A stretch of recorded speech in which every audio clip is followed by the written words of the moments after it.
Right, Lou, I'd like to try something else now. It's not quite a card trick in the true sense of the word. It's more of a sort of experiment, sort of game of sorts. And I think I'll win the game because I'm going to base the way I play the game on some answers that you give me to some questions that I'm going to ask you. Okay, and based on the way you answer, I'm going to play the game, and hopefully the outcome will be in my favour. Okay.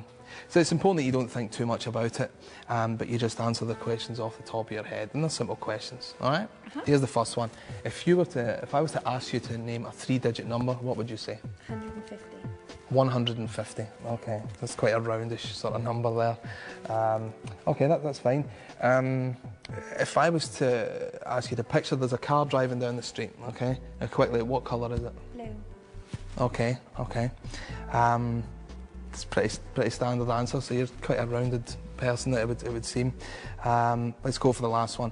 If I was to ask you for a short man's name, and that's a short man's name, not a short man like Danny DeVito or Napoleon, but a short man's name. Matt. Perfect. Is that double T or? Yeah.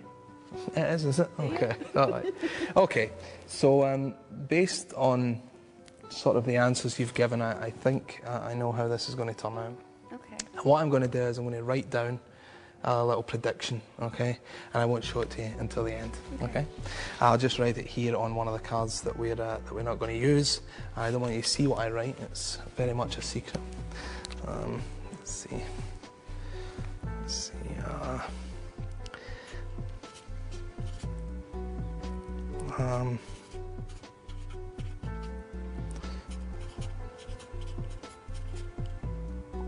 Okay, I think that should just about do it.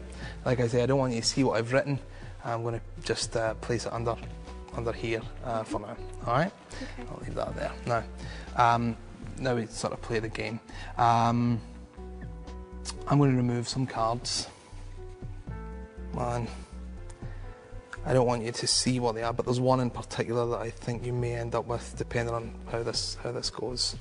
And it's important that I know where one of them is in particular. So I'm going to put it there. I'm going to lay them out like this, okay? Okay. Now here's what I'm going to do. I'm going to just point to any two cards, and either of the two that I point at, you can eliminate one. You follow? Okay. So I'll point at these two. Which one do you want to eliminate? That one. Yeah, it's closest to you, but that's all right. And now you can point to two. Okay, there's two. Okay, and I'll eliminate this one, okay? And I'll point at these two. Okay, you want to get rid of that one. There's only two left, so just point at one. Okay? And this is the one we ended up on. Now, this is quite interesting. I think it's interesting anyway. But what you've ended up with is the 3 of diamonds. I put that right in the middle. If you were to watch this tape back, you will see that it actually started out right in the middle. Okay. And the reason I put it there is because 150 is quite a solid number. The colour blue, and Matt was a bit different, but the double T on the end had a certain, a definite end to it anyway. And I thought if I put it in the middle, that's probably what we would end up with, and you did, because in actual fact I wrote on the 2 of clubs, my little message was 3 of diamonds, you see. So I sort of predicted you would end up there, which is pretty good, which is good, and I obviously wrote that there like that.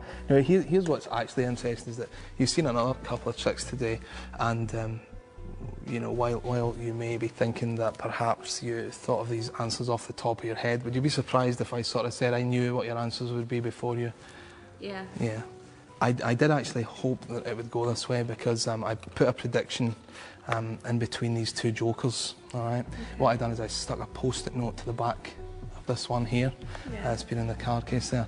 Now, just down here is what I thought you might answer. You'll notice that I wrote 150, the colour blue, and Matt with 2 T's no less. That's so weird. I know.